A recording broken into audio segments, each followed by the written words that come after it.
Well, welcome everyone to another edition of the Brownson Group. Today we're going to be talking with Dr. E. Michael Jones, the author of a book called Libido Dominandi, Sexual Liberation and Political Control. Hello, Dr. Jones. Hi, Dave. How are you? All righty. This is one of the most powerful books I believe I've ever read because it puts into context a lot which has happened in our contemporary society. And it explains even more, as you're about to tell us, about the history of the West for the last 200 years. Now, one of the basic theses of your book here is the idea that sexual liberation could be used as a form of control, that it's at the very heart of the story of Samson and Delilah, which we remember from the Old Testament, goes way back, and that the idea that sin was a form of slavery was central to the writings of St. Paul. Sexual liberation and political control. What is it? Why is it relevant today? How do we see it now? Well, it's one of the best forms of control because it's the subtlest, because it masquerades behind your passions. So what it is basically a manipulation of human passion. And human passion is powerful, and it blinds you to the fact that you're being manipulated. So that's the first thing. And the second thing is that the culture is absolutely... now, this is a question, I don't know whether people are blind or whether we're talking about deliberate repression of people who understand the story, but the culture is absolutely adamant in not allowing any type of explanation of pornography along these lines. There is absolutely no discussion whatsoever along these lines. And so the only thing you're allowed to talk about is freedom. So people who, if you're against pornography, you're against freedom. This is the way the debate has been managed for over 50 years now. Let's say 50 years from the Roth decision. Now, what was the Roth decision? That was it was just an obscenity decision that basically opened the floodgates to pornography in 1957. Pornography, free sex, sexual license. Because up until this time, pornography had never been considered a First Amendment issue, and obscenity was never considered First Amendment, and this was the opening of the door to allow pornography to be considered a First Amendment freedom of speech issue. So sexual license, then free sex, free love, whatever you want to call it, then becomes an issue of freedom. It becomes an issue of liberation in the dominant culture. Yeah. So in order to really understand it, the real dynamics of it, you have to take a step back and you have to look for examples, and I think the best example that I can come up with was the instance of the Intifada, the battle between the Israelis and the Palestinians. In 2002, the Israeli military force marched into Ramallah, and after they did that, they took over the TV stations, which is pretty much standard procedure. But after they did that, something unusual happened. What was that? They started broadcasting pornography over the TV stations. Oh, they're liberating them. Well, this leads you to a question of, well, why were they doing that? Now, I've mentioned this in talks I've given in Europe and Africa and in the United States. And in two of those three instances, there were Palestinians in the audience who came up to me and said that they were there when it happened and told me details about it that I didn't know. For example, that there were snipers on the roof of the hospital in town, and they imposed a curfew, and if you went out, you got shot. So you had to stay in the house, and when you stayed in the house, the only source of information you had was the television, and the television is now broadcasting pornography. First one station, and then basically all three, all the stations but one got taken over, and the one station that didn't get taken over broadcasting, well, there's little bands across the bottom of the screen that they've been taken over by the Israelis and they're broadcasting pornography. So this is not something we're doing. It's out beyond our control. So the question is, why did they do that? And if you go to the American contemporary culture and you look for an explanation for the purpose or the reason for pornography or what pornography means, there were two fairly recent cultural artifacts that explain it for you. The one is called The People versus Larry Flynt, Hollywood movie, and the other one was called Boogie Nights. And both of these appeared at around the early 90s, and they appeared at that particular time for a particular reason. That's because at that time Congress was debating something called the Communications Decency Act, which was whether to allow pornography on the Internet. And this was the pornography industry's cultural offensive to make sure that they were allowed to use the Internet to distribute pornography. So you go to a movie like The People versus Larry Flynt, and Woody Harrelson, for some reason, they picked him to play Larry Flynt. I don't know where. I guess Jabba the Hutt was had other obligations at that time. But anyway, they got him to play it, and during the course of the movie, he says that no one is free in this country unless I'm allowed to produce pornography. And so that's pretty much the explanation. Pornography equals freedom. So if we take that explanation and we apply it to what happened in Ramallah, it's pretty clear that the Israelis were trying to bring freedom to the Palestinians. Well, but your book and your thesis is that that's really just a euphemism for a very sophisticated form of slavery. Well, I think anybody in his right mind knows that the Israelis are not interested in liberating the Palestinians unless we take liberation in a contemporary cultural sense, and so you have to look someplace else for the explanation. And I'm saying the real explanation can be found in places like the story of Samson and Delilah in the Bible, which is also set in Gaza. So nothing has changed in that regard. So the idea is to get people to watch pornography or accept pornography, whether it's in the United States or anywhere else. Once they start doing that, then their passions will determine how they live their lives. Yeah. And the people who present the pornography will make money because people will want to feed their passions, and as these industries make more money, they'll be able to exert more influence on the society. Right. That's pretty much the explanation. So to begin with our example, everyone's supposed to be distracted from the fact that the Israelis have just taken over your town because all you're going to do is watch pornography now. And that's pretty much what the Shin Bet and the CIA had in mind when this thing was proposed in the first place. So I think that makes pretty clear that that's the military application of pornography. It's a weapon in cultural warfare, and the group that controls the pornography ultimately ends up controlling the mind of the country where they have settled in. And so what you see here is that the same thing happened in the United States in a less dramatic fashion over the course of the 1960s, when the Catholics fought.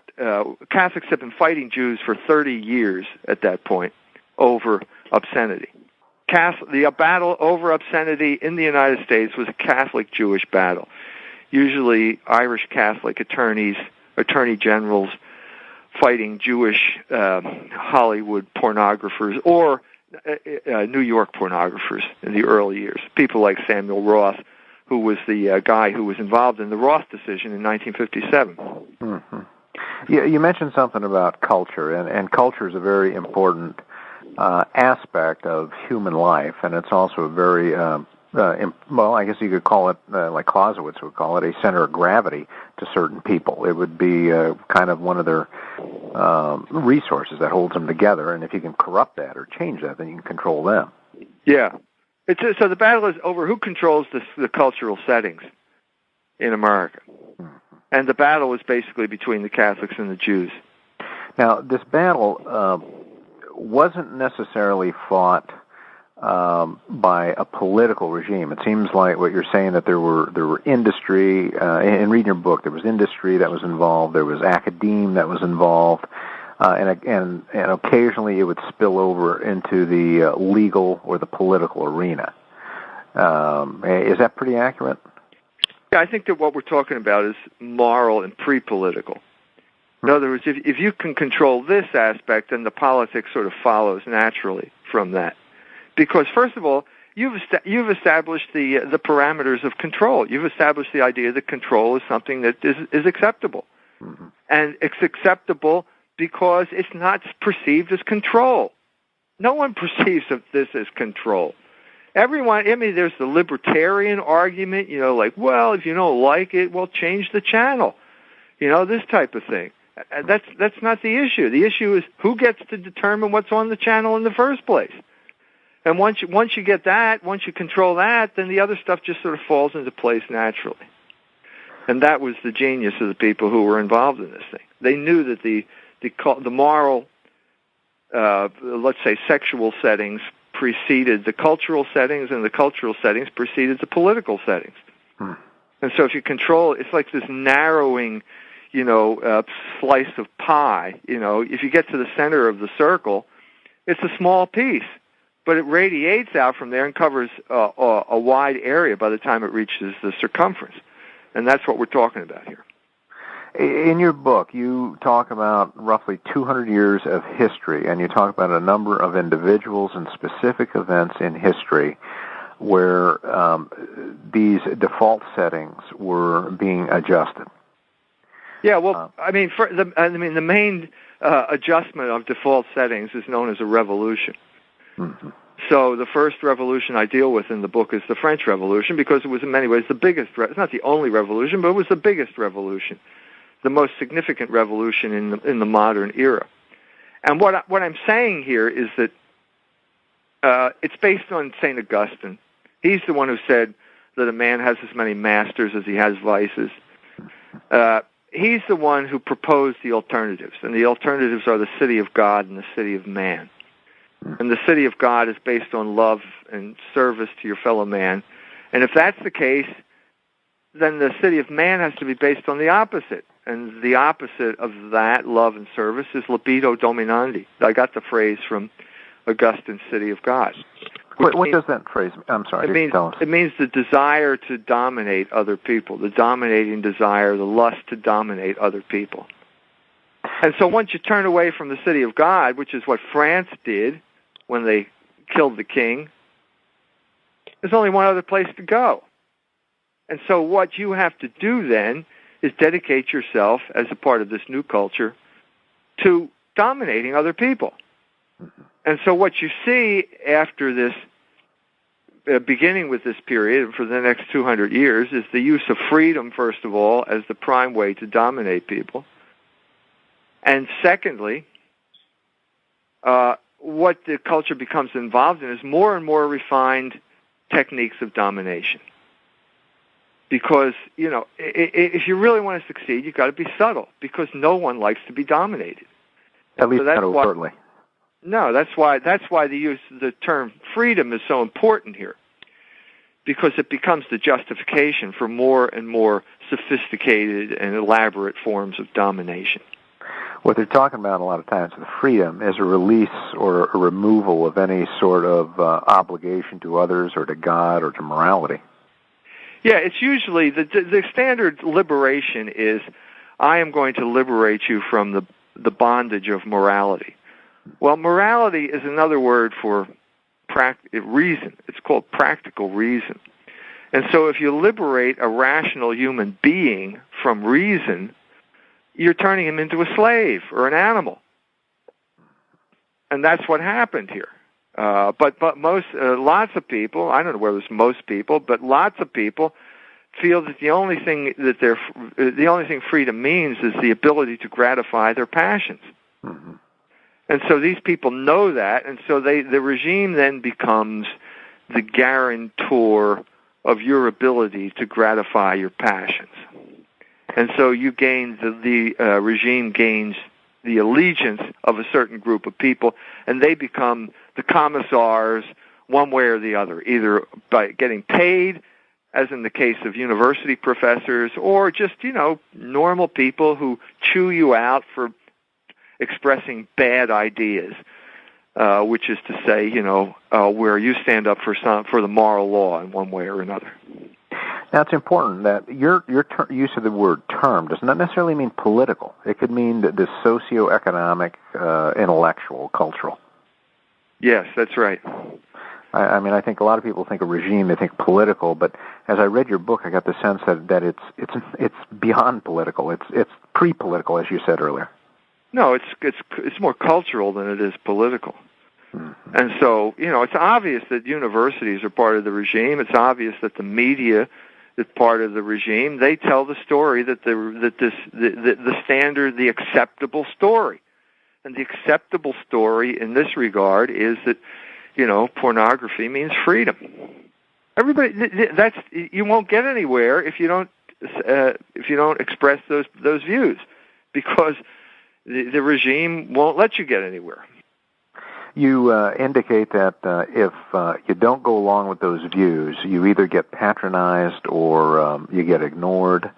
If you go along with the views of sexual liberation, but then you change your mind, then you're in a lot of trouble. Well, then, the first way that this culture deals with you is called dynamic silence. If you're at a low level,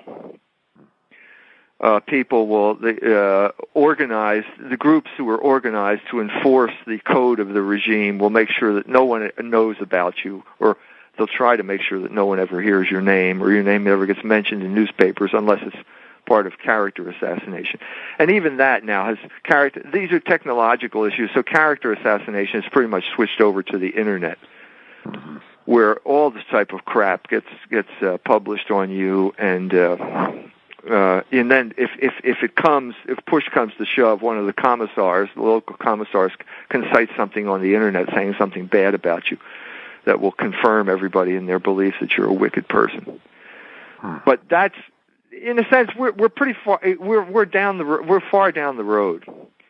That the original appeal of sexual liberation has sort of failed. Really? I think so. I think it was in the '60s where it had its greatest appeal. And then once it gets established as the norm, and then people start to defect or wake up or lose enthusiasm, then that was the rise of political correctness, I think, which was a more rigorous form of political control that began to arise in the early 90s. So I think that by the early 90s, people were starting to wake up, or just, they didn't like the idea of how it had become pretty onerous, under this, and so then they started enforcing it in a more draconian fashion. Well, wait a minute. Now, you're saying that then people got tired of the idea of sexual liberation. They said, we want to return to sexual morality? Yeah. You're talking about the course of a whole generation now. Mm-hmm. So, to get specific, this was when my son was at Harvard. And he and his friends, most of whom were Catholic, came up with an alternative magazine called Peninsula. Mm-hmm. And the issue at Harvard in the early 90s was homosexuality. Okay. And so these guys said pretty much, well, homosexuality is sinful and it's bad, and it's the usual stuff that you would expect from Catholic kids. And they were denounced, violently by every good-thinking, upstanding person at Harvard University. Well, that's a sign, in a sense, that that it's failed. They failed because it's not supposed to get that far. They failed. Okay, who failed? You got to explain. Harvard failed. Harvard failed in doing what? Let's say Harvard, as the commissar of the regime of sexual liberation as political control, had failed in their education, because the whole point of education is that you are supposed to internalize. This is not real education. The whole point of social engineering as education is that you're supposed to internalize the commands of the people who are running the operation. And since Harvard had gone over lock, stock, and barrel to this revolutionary explanation of things, everyone who went there was sort of, you're admitted to this exclusive club, and you're supposed to espouse those ideas. You're not supposed to protest against the very ideas that the reason you're there, the reason you as a Catholic, a benighted Catholic ethnic from some, lower middle class family in Indiana, the only reason you're there is because we see some potential, and you're supposed to adopt Harvard's ideas. Mm-hmm. And then when you start this magazine, and you say that homosexuality is a sin, how stupid can you be? You're not supposed to do this. So you've committed a sin against etiquette by doing this. But what you're really saying is that I think the real source of the anger is that they perceive that these kids are ungrateful. They're supposed to, this is Harvard, man. You're supposed to act as if you're part of the establishment now. Mm-hmm. And part of the establishment means that you're supposed to espouse homosexuality as the greatest thing that anyone could ever aspire to. Hmm. I mean, if there's ever virtuous behavior, it's sodomy, isn't it? Well, I suppose that's how a lot of the cultural mandarins would have you. Well, that's clear that's what you were supposed to think at Harvard. It had even replaced racial, the racial ideas of the 60s, like the Civil Rights Movement. This was the next extension. I mean, after feminism, it was sort of like civil rights, then feminism, and then homosexual rights, and that was sort of the cutting edge of the zeitgeist. And you sinned against the cutting edge of the zeitgeist by saying that it was wrong. Mm-hmm. Well, these kind of things, like the Peninsula magazine, kids at Harvard like your son and others who are standing up and espousing traditional morality and the Catholic way of thinking must also be a cause of concern for this socio-economic cultural elite. And so they deal with it, like you said, by imposing this strict code of political correctness. What else do they do? Are there other things that they do?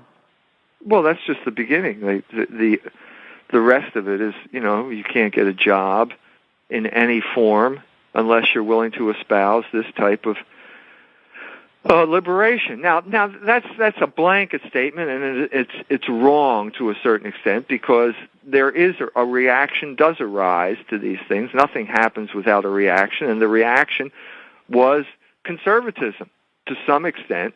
But then you see that conservatism gets co-opted over a certain period of time, and that's another whole story that we could talk about another book.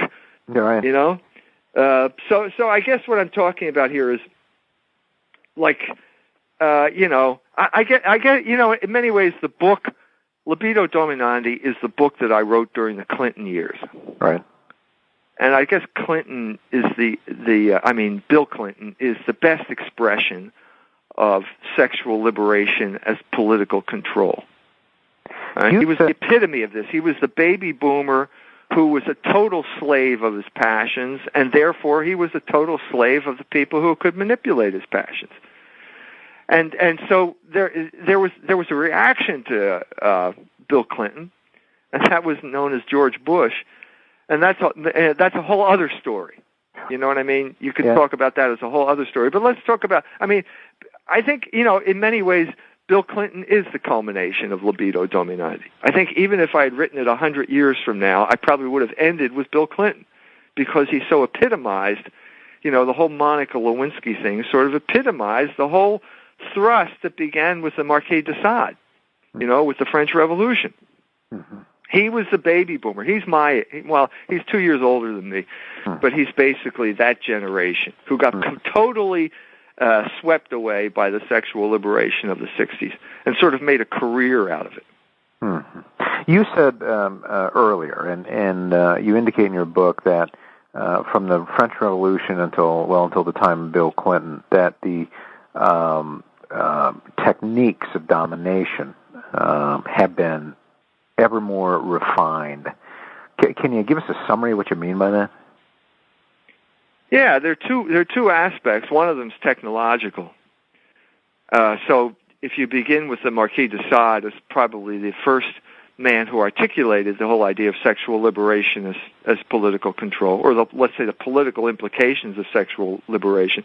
He has this passage which he wrote in a speech to sort of, get keep the revolution going in the face of the threat that the Vendée, the Catholic reaction, posed at that time, 1795. And he said what you need for a Republican government, and by that he means revolutionary government, is to exhibit the women naked in the theaters.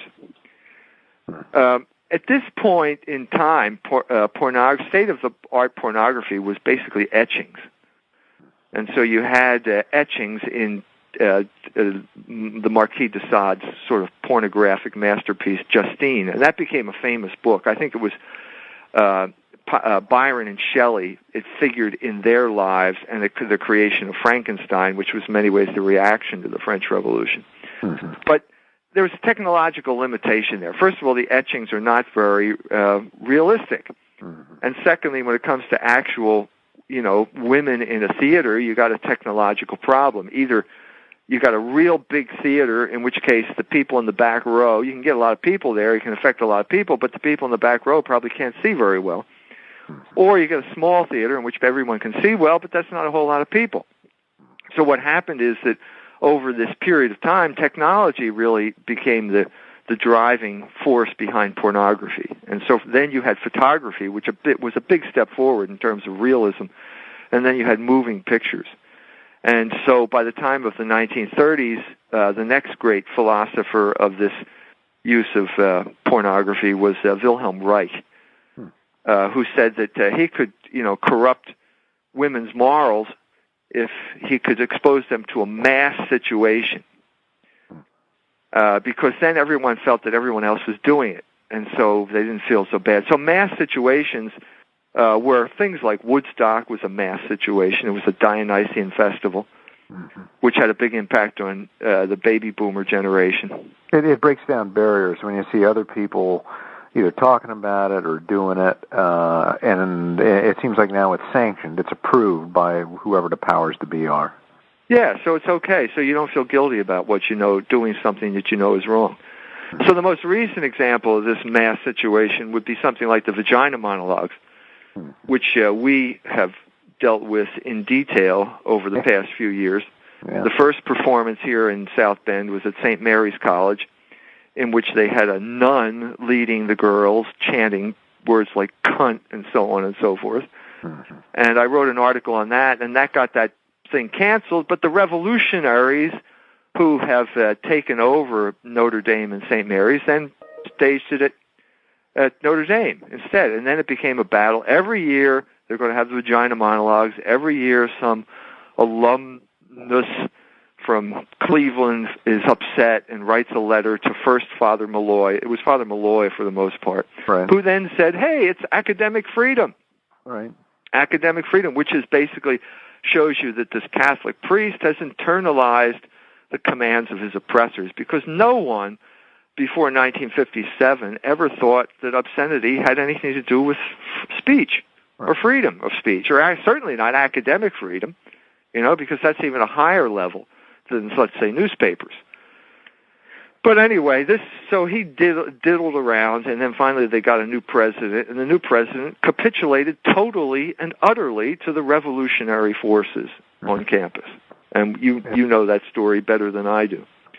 Well, though this past year, of course, they kicked it off campus, and it remains to be seen whether it'll ever come back. But it doesn't have to come back now. This is the whole point. The revolution succeeded. The Jenkins administration has totally and fatally compromised itself, and so they don't need it anymore. Mm-hmm. What point would it make anymore? But the whole point of this was to expose, to corrupt the morals. Let's put it this way: take a step back. The reason you're chanting all those dirty words is to break down the modesty of the young people who are doing the chanting. Right. Mm-hmm. And why do you want to break down their modesty? Well, as a prelude to control. Control is the only thing that explains this. There's a couple of levels of assault here that you're talking about. The one level is against the individual. these students, they get chanting the word, or they run naked through the dorms. And so what you do is you change their behavior, and by changing their behavior, you change their belief value or system. And then the second line of assault seems to me that what you're saying is that it's against the structures that are supposed to protect these individuals, that are supposed to advance the truth, namely universities that may call themselves Catholic, or even the church itself. Yeah. That Reich saw that perfectly clearly when he wrote about the situation in Austria in the 1930s.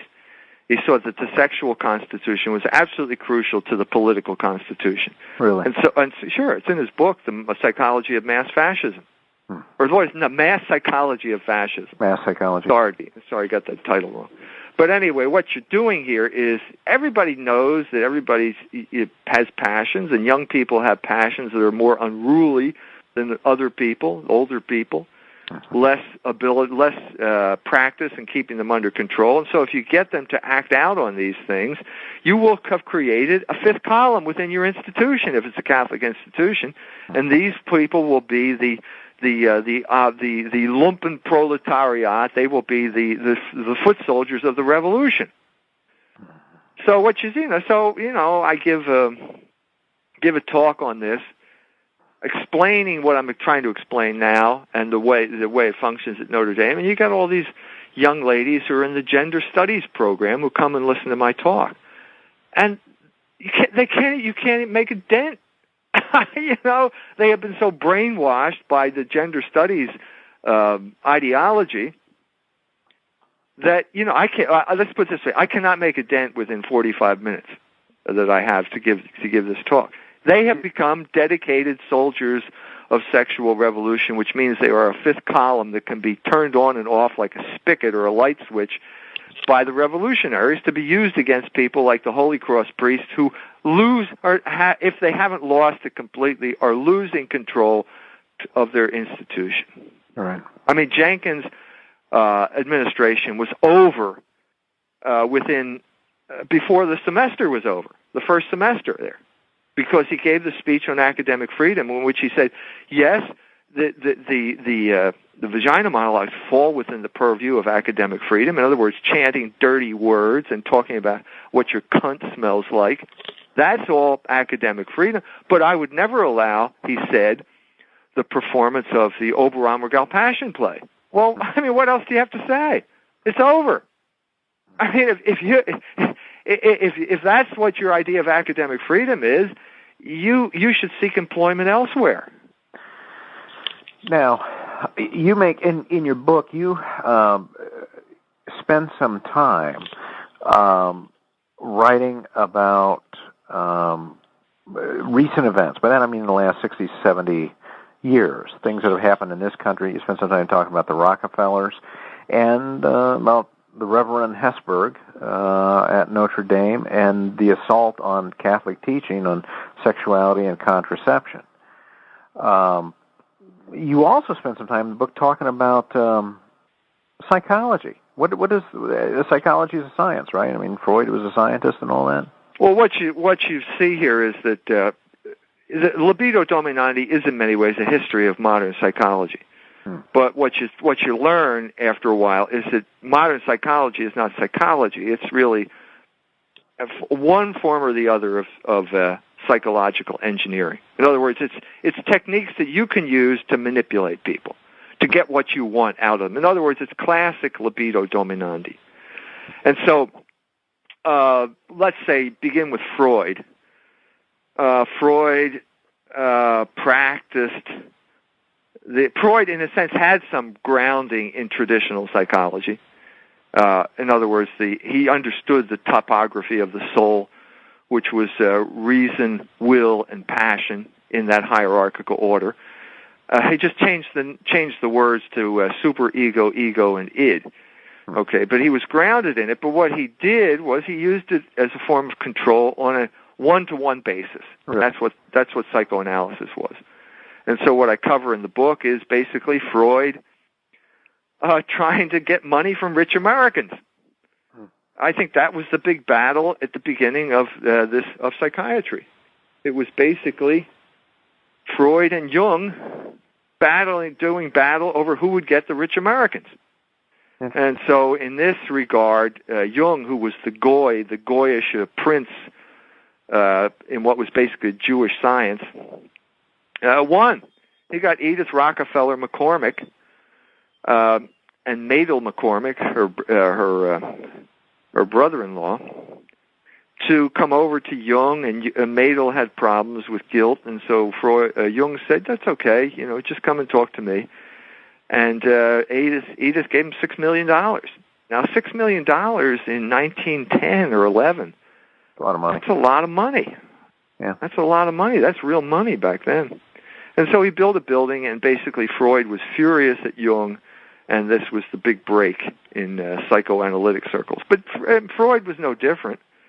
He had a guy, in order to become a psychiatrist at this time, you had to be psychoanalyzed by Sigmund Freud himself. And so there's an American doctor by the name of Horace Frink who was associated with Johns Hopkins. And he went over, and during the course of the psychoanalysis, he told Freud that he had this sexual attraction to one of his patients. So what does Dr. Freud say? Dr. Freud says, well, divorce your wife, marry this woman who happens to be very rich, because they're the only people who were doing psychoanalysis at that point, and then give me some money. Make a big contribution to me. I mean, he'll feel better, right?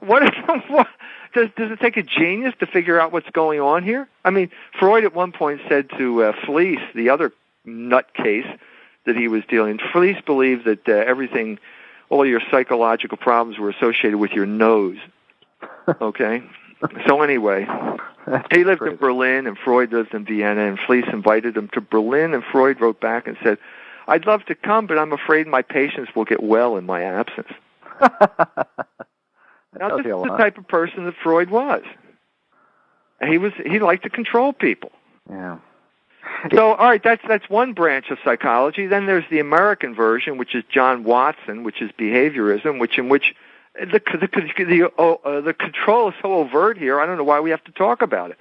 It's basically John B. Watson was this white boy from the South who just loved hanging around the farm and dealing with animals, chickens and pigs and whatever it is, and he was a genius at training these chickens and pigs to do things, because it's all, when you're an animal, it's all basically stimulus response. You don't really think things through if you're a salmon.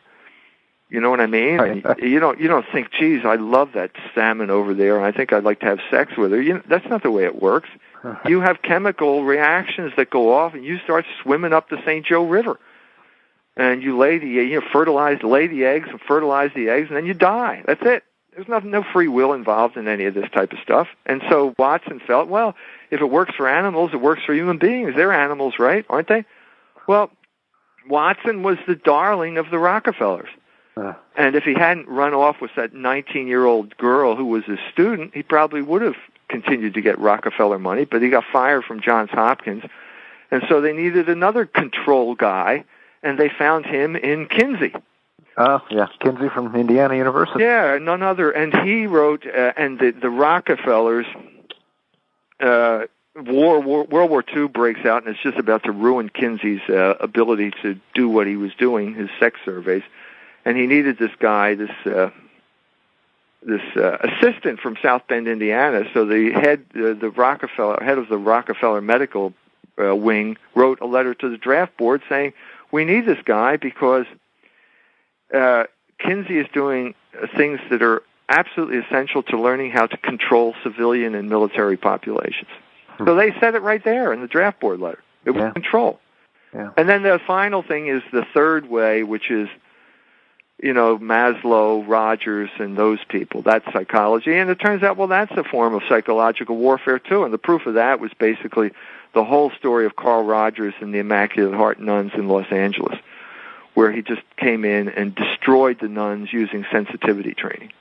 So no matter where you turn, the whole history of modern psychology is a history of libido dominandi.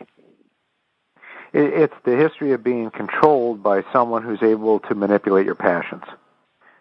Yeah, I think that's pretty much it. I mean, you could say that Watson, okay, maybe there's an intermediary step there, but it came down to like Eddie Bernays, who was Freud's nephew, taking Watson's idea about instinct and then combining it with Freud's idea of sexuality, and you come up with advertising using sex to sell you stuff.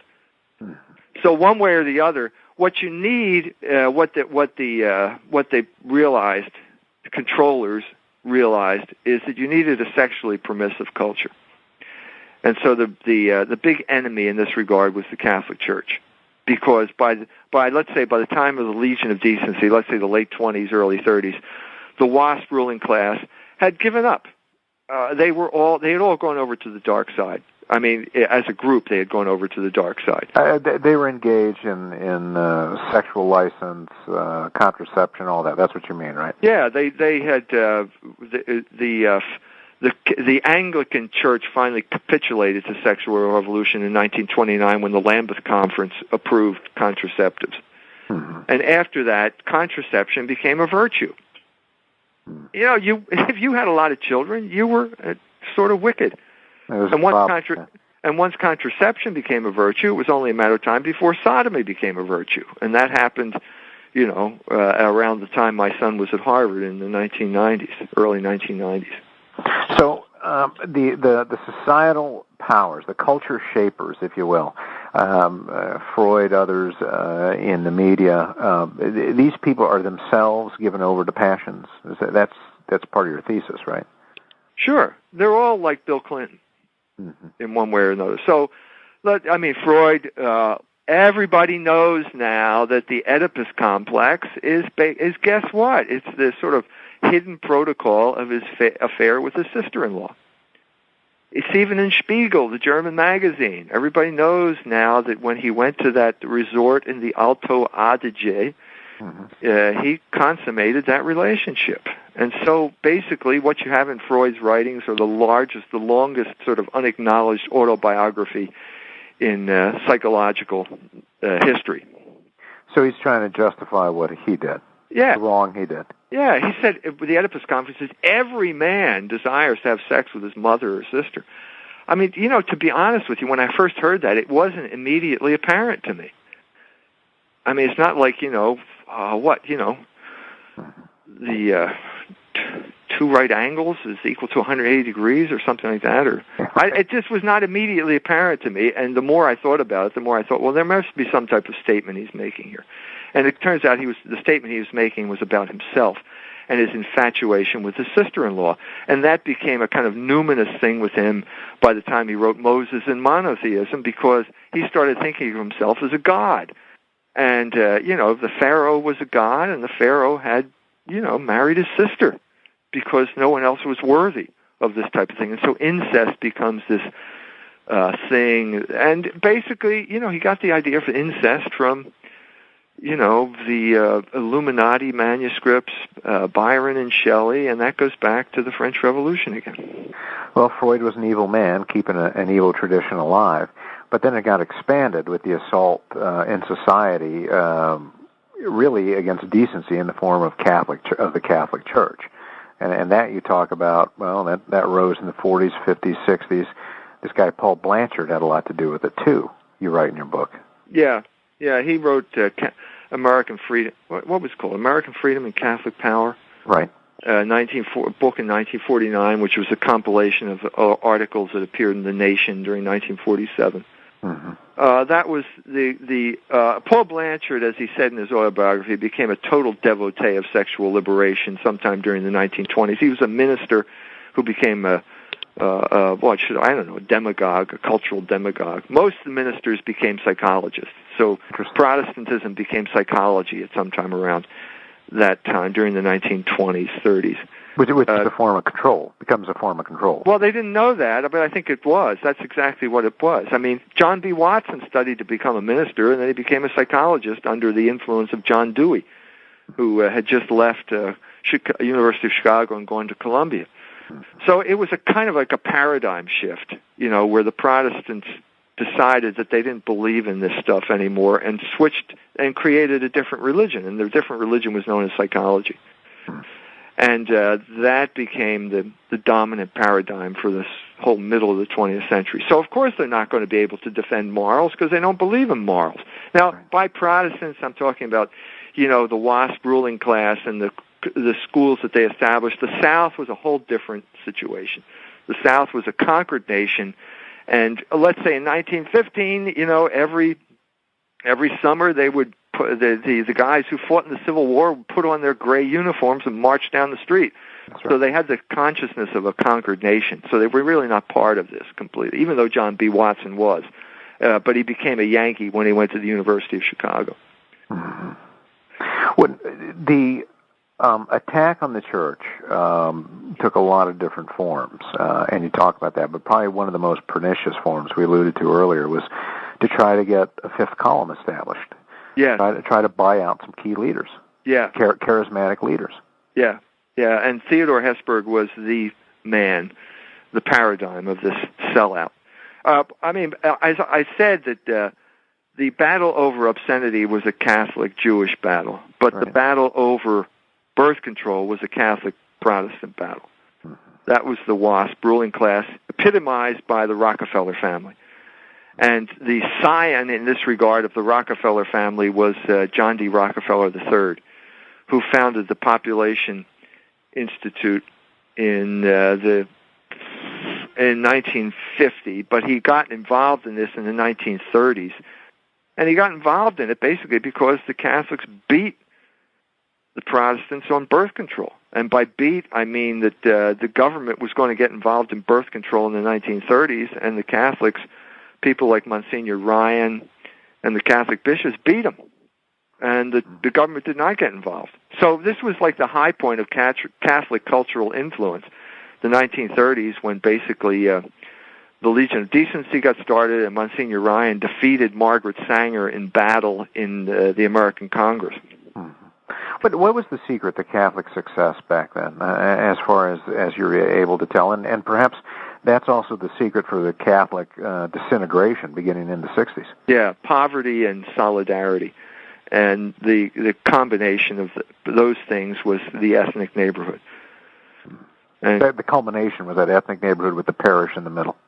Yeah, this is actually Paul Blanchard and his brother Brand spent a summer in Bridesburg in Philadelphia in a Polish neighborhood, and they said it was just absolutely impenetrable, and these people will never become Americans. They just gave up and walked away in disgust. So that was it was sort of a group solidarity based on coherent local communities, where the priest had a role of spiritual leadership, and where the bishop was not afraid to antagonize other groups. For example, Cardinal Doherty of Philadelphia called for a boycott of the Warner Brothers theaters in 1934 in Philadelphia.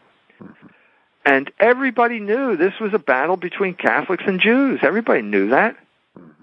And the Catholics won. And the Jews had to put in place the production code in Hollywood, which existed for 31 years until 1965.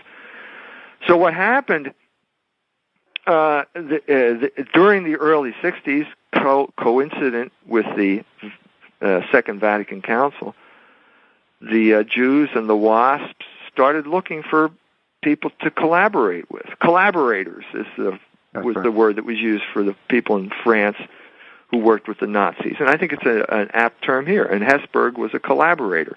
Right. So what happened is that the Rockefeller, John D. Rockefeller, thought that Vatican II would be an opening to change the Church's teaching on birth control. And so what his people, Cass Canfield, who was on the Population Council, I think also the head of Planned Parenthood in New York in the early 60s, arranged to have a series of secret conferences at the University of Notre Dame from about 1963 until 1965, at which they specified, pretty much told Hesburgh, we want you to change the Church's teaching. They didn't say it that bluntly. It was just going, hey, we're going to explore the issue and blah, blah, blah. But then they also said, look, you're not allowed to invite these people. Father Zimmerman was one of them who's not allowed to be invited because he was a promoter of, natural family planning. He was an opponent of contraception. So once again, we're seeing very sophisticated controls saying, we just want to explore this topic. Yeah, we're just, and we'll give you money. We'll give you money. The Rockefellers are going to give Notre Dame money, and if there's one thing Notre Dame loves, it's money. Yeah, well. And they love the idea, like Kinsey. Hesburgh was like Kinsey in this regard because he felt that by associating with the Rockefellers, he got credibility, a credibility that he didn't have just by being some Catholic priest. Do you think Hesburgh was trying to advance the Catholic faith, the Catholic religion? I think he was trying to get money. Mm-hmm. I think that's what he wanted: money and prestige.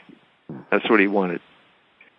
There seems to me that in talking about Paul Blanchard and his trip to the ethnic neighborhoods and opposing that with Ted Hesburgh and Notre Dame, that there's been a real falling away from the spiritual and an embracing of the material as the primary as the primary purpose of life. Well, the word would be assimilation. And so there were people who felt that the Catholics were an unassimilable minority. Certainly Paul Blanchard felt that way. Mm-hmm. But by the 1960s, there were people who felt that, no, we can work out some modus vivendi between Catholics. And the man who was the man who came up with the theoretical justification for that was John Courtney Murray. And he wrote a book called We Hold These Truths, which I think is not a bad book. I mean, he says that the essence of America is morality. And at the end of the book, he said if that Constitution were ever threatened, Catholics could withdraw their allegiance. Well, that's exactly what happened the minute he appeared on the cover of Time magazine. He was sort of the paradigm. He was sort of the paradigm of the American Catholic during Vatican II, when we no longer feared the modern world and blah, blah, blah, and so on and so forth. And what happened is that Catholics got taken to the cleaners politically. They lost all their political power. Even though John Kennedy was elected president about that time. Yes, that was the culmination of Catholic political power. So the culmination of that arc that began in, let's say, 1934, when Cardinal Doherty organized the boycott of Warner Brothers theaters in Philadelphia, you could take that to its apogee by going back to Philadelphia in 1962. July 4th, 1962, Independence Square, Philadelphia. You have on the platform there a Catholic president of the United States, a Catholic governor of the state of Pennsylvania, and the Catholic mayor of Philadelphia. Now, that was sort of the high point of Catholic political power. That's pretty powerful to have all Catholics there. Yeah. But to a degree, they had to sell out, or they had to give up the faith. Is that a fair statement? To a degree, yes. Although Kennedy, it's still an open book. He did do that speech to the Dallas ministers, right? Which was not a good explanation of the relationship between church and state from the Catholic perspective. Right. But on the other hand, I think that John F. Kennedy was the last man, or let's say maybe next to the last man, who felt he had a mandate from the American people, as opposed to a mandate from the rich and powerful, who paid his campaign expenses. So, the epitome of that would be Bill Clinton, who was like this piece of poor white trash from Arkansas who got a Rhodes Scholarship, and so as a result had been anointed by the powers, and then he just carried out their bidding by, NAFTA, GATT, those things, which sold out the interest of the great majority of the American people and the Democratic Party, but that's not who he represented. Right. Whereas John F. Kennedy, I think, did feel he represented the American people, or certainly had a mandate, and I think that's probably why he got killed. But that's a topic I can't really get into because I don't know enough about it. Let's jump back to John Courtney Murray here. He said Catholics could withdraw their allegiance? Yeah, that's the last page of the book. That's pretty powerful stuff. Yeah, he said it's conditional, and it's conditional. In other words, America was not a Catholic country, but it allowed for the free expression of Catholic religion because it had this sort of moral framework. And he cites de Tocqueville and so on and so forth. And John Adams is not cited, but John Adams said, we have no constitution that functions in the absence of a moral people. So in a sense, we're all, we're all different Protestants, Presbyterians, Baptists, Catholics, whatever. But we all accept these certain moral principles because they are the principles of the natural law. Well, that got changed. That got changed during the 60s. Right. I mean, when you're dragging abortion, I mean, for God's sake, if there's anything that is so obviously a violation of the moral law, it's abortion. And now that's what you have to defend. And Notre Dame has to defend it. They got into the business by defending birth control. And now, and then by the 70s, they were defending abortion and pornography.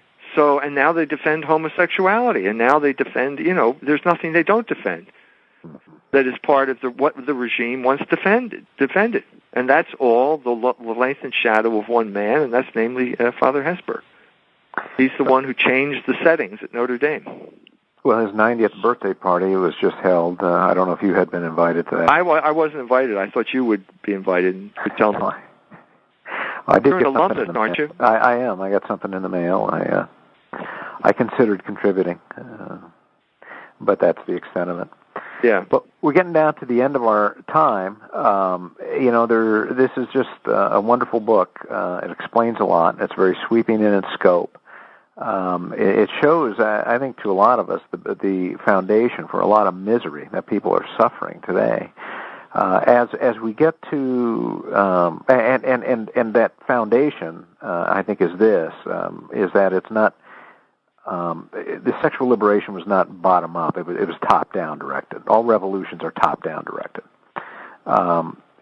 As we get to the end, any comments here or thoughts that you want to leave the audience, right? Or any comments there about what I said about revolution, sexual liberation? Anything you want to say here, Michael? Well, it is the genius of it is that it does take into account the psychological situation of millions of people, because everyone's born with unruly passions, and you have to spend your lifetime using reason to control them.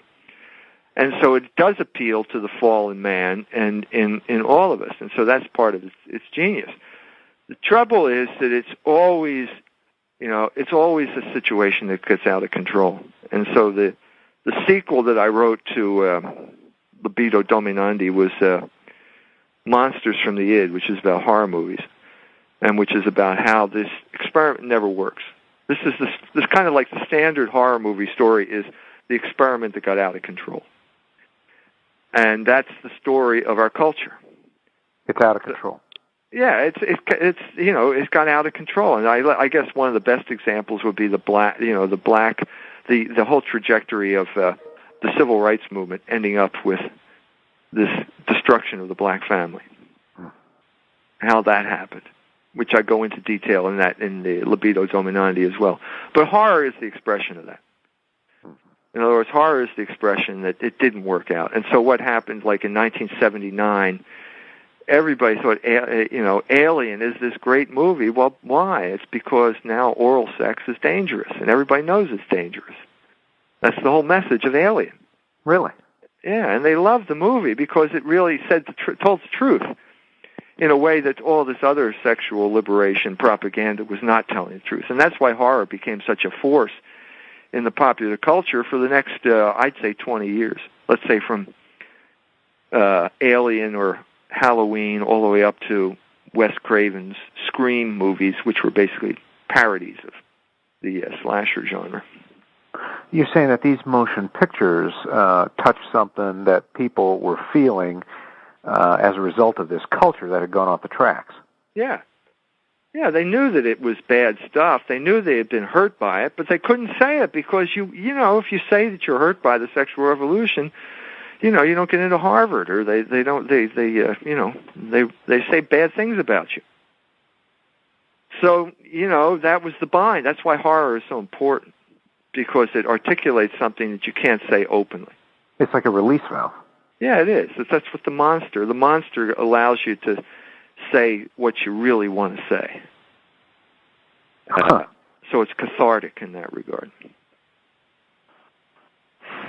Well, let me ask you, if it's out of control, where does it go? What has history shown us that when things like this get out of control, and you've got an amazing ability, to pick up on these, I think you call it these Whiggish operations that have ended up going off the tracks. And do they ever get back on the tracks? What happened? No. Once you get on the road of empire, you never get back on the tracks. So you just enter into a period of decline, and something else takes the place of the empire. So Rome was an example of that, where Europe took the place of Rome, because Rome entered this period of decline, because, empire, the constitution of empire is libido dominandi. You're dominating other people. There's no sense of common good or anything. It's just domination. And eventually you come across someone you can't dominate, and they dominate you, and then that's the end. So it's not a very optimistic scenario. Dr. E. Michael Jones, thank you very much. Thank you, Dave.